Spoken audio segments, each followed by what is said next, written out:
Sudah puluhan tahun Malaysia melakukan ini. Lalu kita kemana, guys? Apa yang telah kita lakukan? 1, 2, 3, come on!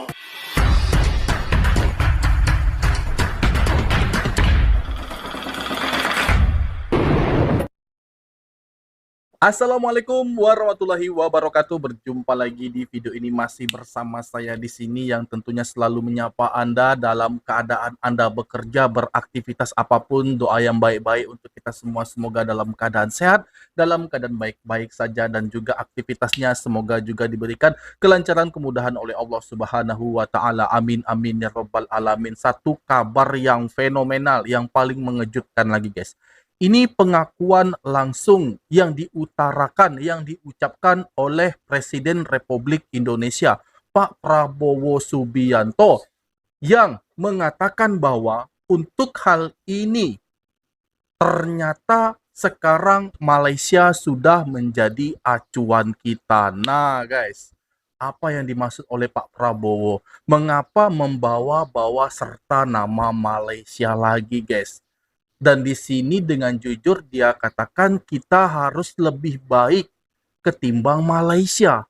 Dan Malaysia sudah menjadi contoh, menjadi acuan bagi kita semua untuk hal ini. Oke, daripada lebih penasaran lagi, langsung saja kita let's go ke video itu. Karena saya sangat penasaran apa yang dimaksud oleh Pak Prabowo Subianto di video ini. Let's go. Saudara-saudara sekalian, haji dan umroh dari Indonesia mencapai lebih dari 2 juta warga negara kita dalam 1 tahun, mendekati 2,2 bahkan, dan dalam puncaknya bisa mencapai 12.000 orang per hari. Ini sesuatu yang sangat besar. Mungkin kita yang terbesar di dunia ya, dari seluruh umat Islam, mungkin Indonesia yang paling besar rombongan haji dan umroh. Dengan demikian tentunya pemerintah ingin memberi pelayanan yang terbaik kepada jemaah kita. Juga kita mengerti bahwa banyak jemaah kita juga sudah lanjut usianya, sehingga benar-benar harus diurus dengan baik. Saudara-saudara, kita paham dan mengerti bahwa jemaah haji kita telah menabung cukup lama, bahkan juga menunggu cukup lama, sehingga pemerintah kita,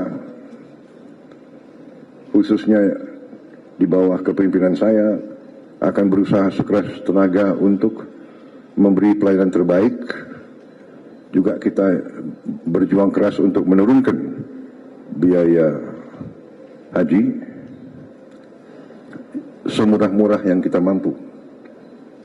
Jadi saya minta Menteri Agama, Kepala Badan Urusan Haji, tentunya dibantu oleh Penasihat Khusus Presiden bidang haji, untuk koordinasi sebaik-baiknya, duduk bersama dan mencari solusi-solusi untuk mengurangi ongkos haji. Saya juga sudah minta waktu untuk ketemu pimpinan negara Arab Saudi, Kerajaan Arab Saudi, dan di situ saya akan membahas upaya kita atau permintaan Indonesia yang sudah saya sampaikan kepada putra mahkota Kerajaan Arab Saudi, Pangeran Muhammad bin Salman. Terakhir saya jumpa dengan beliau, saya mengajukan niat Indonesia untuk membangun suatu perkampungan Indonesia di di tanah suci yang sedekat-dekatnya dengan tentunya dengan Masjidil Haram, dan reaksi beliau waktu itu cukup positif. Beliau sampaikan mari direncanakan secara teknis dengan baik, dan juga kalau tidak salah Menteri Agama sudah berkunjung, dan kita akan berangkat lagi supaya kita bisa secepatnya, seandainya dapat disetujui oleh Kerajaan Arab Saudi, insya Allah kita akan punya perkampungan sendiri, dan kita akan bikin efisien penerbangan. Garuda juga saya minta efisien, dilakukan semua upaya untuk menghilangkan hal-hal yang tidak perlu. Efisiensi bisa menurunkan biaya, dan itu yang kita harus capai. Sekarang alhamdulillah kita bisa turunkan biaya haji 4 juta yang sudah dirasakan oleh jemaah haji tahun ini, 203.000. Tapi 4 juta saya minta dikurangi lagi. Saya belum puas. Kita harus yang termurah yang bisa kita capai. Kalau bisa lebih murah dari Malaysia. Saya kira bisa. Kira-kira Kepala Badan? Siap. Sudah dengarkan guys, sudah dengar pidato dari Presiden Republik Indonesia, Presiden saya, Pak Prabowo Subianto. Apa yang dia katakan? Seperti ini ya. Nih, Kalau bisa lebih murah dari Malaysia. dia menegaskan, kalau bisa kita itu mencontoh kebaikan-kebaikan yang ada dari Malaysia. Kalau bisa kita lebih murah dari Malaysia. Untuk harga transportasi jamaah haji terbang ke Arab Saudi untuk menunaikan ibadah haji. Artinya kalau diinginkan oleh Pak Prabowo Subianto, kita harus lebih murah daripada Malaysia. Artinya selama ini Malaysia itu sudah murah secara harga. Bukan hanya murah, namun mudah, praktis, hemat, dan efisien. Saya katakan, cuman hanya Malaysia mungkin menjadi satu-satunya negara yang memiliki fasilitas terbaik di Arab Saudi untuk para jamaah hajinya. Bisa saja itu guys. Kenapa? Karena jemaah haji asal Malaysia ingin menunaikan haji dan umroh ke Arab. Di sana sudah ada hotel milik orang-orang Malaysia. Jadi nggak perlu lagi kita bayar hotel di sana. Ya, kalau orang Malaysia ingin berangkat haji ke Tanah Suci sudah ada hotelnya. Kalau ibarat kata sakit, ada orang Malaysia sakit saat menunaikan ibadah haji, hospitalnya sudah ada juga di sana. Jadi segala bentuk fasilitas sudah disiapkan oleh pihak kerajaan kepada masyarakatnya sendiri untuk menunaikan ibadah haji. Nggak perlu mikir lagi guys. Harga murah, hotel sudah ada. Ya, kalau sakit hospital milik orang Malaysia langsung sudah ada. Apalagi guys. Nah ini tentu menjadi contoh yang baik bagi bukan hanya kita, bagi banyak negara, terutama negara Islam, negara Muslim di muka bumi ini. Malaysia sudah mencanangkan ini, sudah merencanakan, bahkan sudah merealisasi dari puluhan tahun yang lalu hingga detik ini. Siapa yang dapat memanfaatkan semua itu, yang mendapatkan fasilitas itu? Ya masyarakat Malaysia itu sendiri. Untuk itu, contoh baik ini alangkah bagusnya untuk kita, agar kita tiru supaya puluhan tahun generasi kita di masa yang akan datang juga dapat menikmati hal ini. Ya seumpama saya dan generasi saya, anak cucu saya kelak ingin berangkat haji. Ya di Tanah Suci itu udah ada hotel milik orang Indonesia. Nggak susah-susah lagi kita tinggal nginap di hotel kita sendiri di Tanah Suci. Kalau sakit itu ada hospitalnya.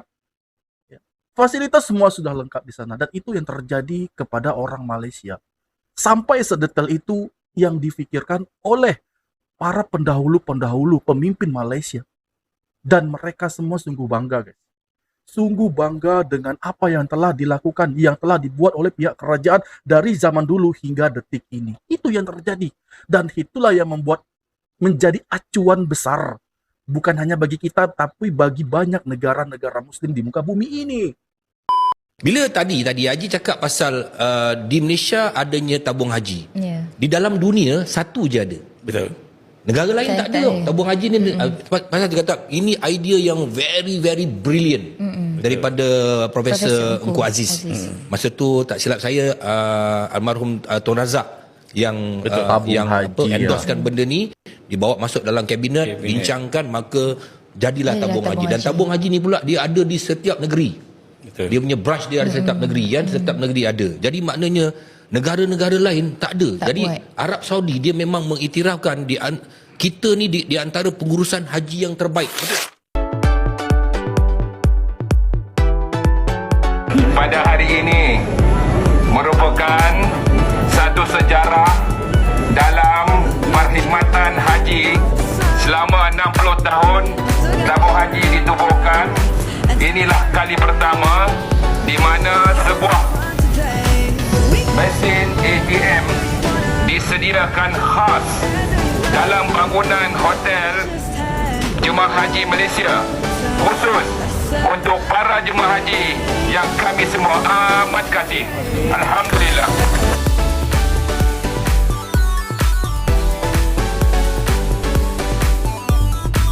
Guys, saya nggak bisa berpikir lagi ya. Ini betapa kejutan demi kejutan terjadi saat ini. Sudahlah ada bangunan, sudahlah ada hotel milik Malaysia di Tanah Suci. Bahkan sekarang sudah dilengkapi oleh fasilitas, yaitu adalah mesin ATM. Jadi enggak susah lagi bagi para jemaah haji Malaysia untuk menukarkan duit, untuk mengambil duit. Karena di bangunan itu sudah ada mesin ATM yang langsung bisa diproses, langsung berafiliasi kepada jemaah haji yang ingin mengambil duitnya, guys. Ya, sudahlah ada hotel jemaah haji sendiri untuk orang Malaysia, di situ pun ada fasilitas untuk kita mengambil duit. Nggak jauh-jauh lagi, guys. Ini satu gebrakan. Aduh, tadi juga dibahas di awal bahwa tabung haji menjadi satu-satunya program ya milik Malaysia yang belum pernah dibuat sama sekali oleh negara-negara di muka bumi ini, guys. Hanya Malaysia. Itu adalah ide brilian dan sudah mulai dicontoh oleh banyak negara saat ini. Kita lanjut. Play.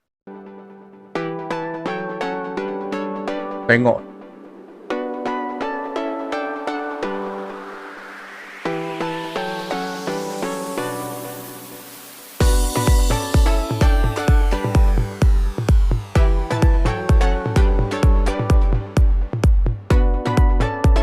Malaysia, mereka investasi Malaysia itu cerdas. Bahkan ada yang ke sawit dan investasinya di sawit di Indonesia. Saya punya datanya, mereka berinvestasi hampir 28.000 hektar. Karena harga sawit lagi tinggi, mereka investasi di Indonesia dan kemudian dibawa ke Malaysia untuk dana haji. Nah, dana haji kita nggak ada investasi ke sawit. Tidak ada investasi ke properti di Mekah dan Madinah. Padahal Mekah dan Madinah kalau jamaah umroh kita saja itu 1 juta orang per tahun. Kalau kita bangun properti di Mekah dan Madinah untuk hotel BPKH Betul, ini, dibangun hotel terus jamaah haji tinggalnya di situ, itu bagi hasilnya lebih dari 10%. Malaysia juga melakukan investasi selain dari properti dan juga sawit, mereka juga investasi mengenai di maskapainya. Kurang cerdas apa, guys? Kurang brilian apa ide orang-orang Malaysia yang mana dia berinvestasi kepada banyak program yang ada termasuk sawit. Di Indonesia ada 20.000 lebih ya, 28.000 lebih hektar ya, sawit milik orang Malaysia. Ya, kebun sawitnya ya, guys ya. Lalu hasilnya itu dibawa ke Malaysia menjadi satu program tabung haji tersebut. Ya bahkan mungkin di lain-lain, bukan hanya di kebun sawit saja, guys. Termasuk di penerbangan maskapainya, guys ya. Jadi mereka berani berinvestasi untuk jangka panjang tentang tabungan haji ini, guys. Dan akhirnya apa? Fasilitas itu dapat dimanfaatkan oleh seluruh rakyat Malaysia yang ingin pergi berangkat haji. Ada hotel, ada hospital, bahkan di dalamnya dilengkapi oleh fasilitas-fasilitas kelas wahid yang memudahkan bagi semua orang Malaysia untuk berangkat haji. Bisa saja setahun sekali mereka melakukan hal itu. Bisa saja, guys, karena itu sangat menyenangkan. Ya, adanya fasilitas itu memudahkan mereka semua. tidak melihat siapapun itu, dari golongan atas, golongan menengah, dan golongan bawah, semua bisa menikmatinya. Itu hebatnya, guys. Ya, sebenarnya kita tidak ada yang membedakan, hanya amal ibadah saja. Ya. Ingat, amal ibadah saja yang membedakan kita di mata Allah Subhanahu wa Ta'ala. Selain itu, kita semua sama. Sama-sama kaum muslimin yang juga mengharapkan apa yang telah dilakukan, fasilitas itu. Dan semoga Indonesia juga berhasil melakukannya. Dan Malaysia menjadi contoh yang baik dan benar bagi banyak negara yang sudah melakukannya. Sudah puluhan tahun Malaysia melakukan ini. Lalu kita kemana, guys? Apa yang telah kita lakukan? Semoga ini menjadi pelajaran besar bagi kita. Sehingga dapat mempermudah bagi para jemaah haji Indonesia. Terkadang banyak juga orang jemaah haji Indonesia yang sakit.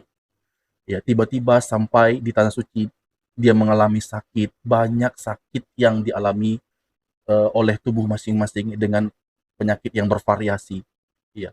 Kalau ada hospital seperti Malaysia milik kita sendiri di sana, tentu itu akan lebih mudah. Apalagi kalau ada hotel kita di sana. Aduh, ya Allah. Saya nggak bisa membayangkan, guys. Mungkin orang sangat betah sekali untuk menunaikan ibadah haji dan umroh bahkan setiap tahun. Dan demikian tadi video dari aku. Semoga video ini bermanfaat bagi kita semua. Dan aku mohon maaf jika ada kesalahan kata, kesalahan sikap pada Anda semua mohon dimaafkan. Dan aku akhiri. Assalamualaikum warahmatullahi wabarakatuh.